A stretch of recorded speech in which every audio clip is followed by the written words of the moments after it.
Guys welcome back another video. आज नेपालीमा video बनाउँछु। म जाँदैछु दिदी घर शान्तिपुरबाट भुटानको भ्यू पनि देखाउन सक्छु। पुरा रेडी भइसकेको छु, ल जाउँ।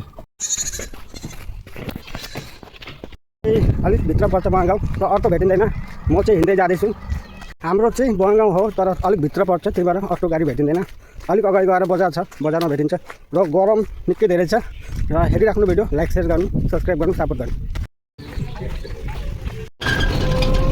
अहिले चाहिँ म गाउँबाट पिलपिले भेटेँ र पिलपिलेमा चढेँ।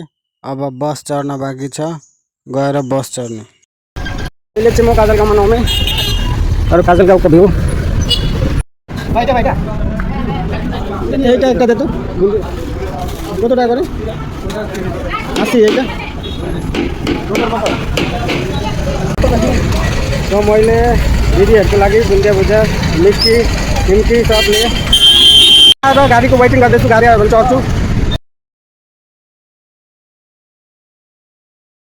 चाहिँ हामीले बस भेटिनौँ र म चढेँ। टेक्कर सानो गाडी भेटेँ, डाइरेक्ट शान्तिपुर जाने, त चढेँ म।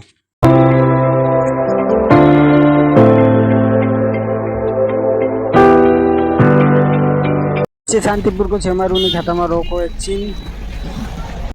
नाम एउटा नाके डाँडा जानुपर्छ। दिदी घर पिलपिले नाके डाँडामा जानुपर्छ। यहाँ नामे गाडीबाट बुधमा नामेर चाहिँ मैले सोधेँ ड्राइभरहरूलाई कहाँ भेटिन्छ नाके डाँडा जाने, र उता अगाडि भेटिन्छ भनेर देखाइदिएँ।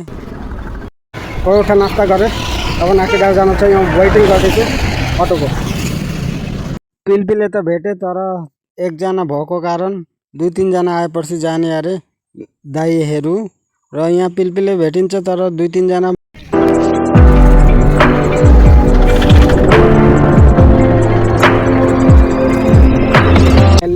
अटोबाट नमे यहाँ नाके डाँडासम्म शान्तिपुरबाट। अब जानुपर्छ।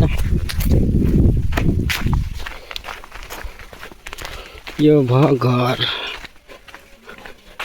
फाइनली शान्तिपुर आइसके। भिनाजु घर र भिनाजु घर बदलेछ, पक्काको भइसक्यो। पहिले टिनाको थियो, अहिले म वर्तमान शान्तिपुर। र यो भिडियो कस्तो लाग्यो? राम्रो लाग्यो लाइक सेयर सब्सक्राइब गर्नु होला।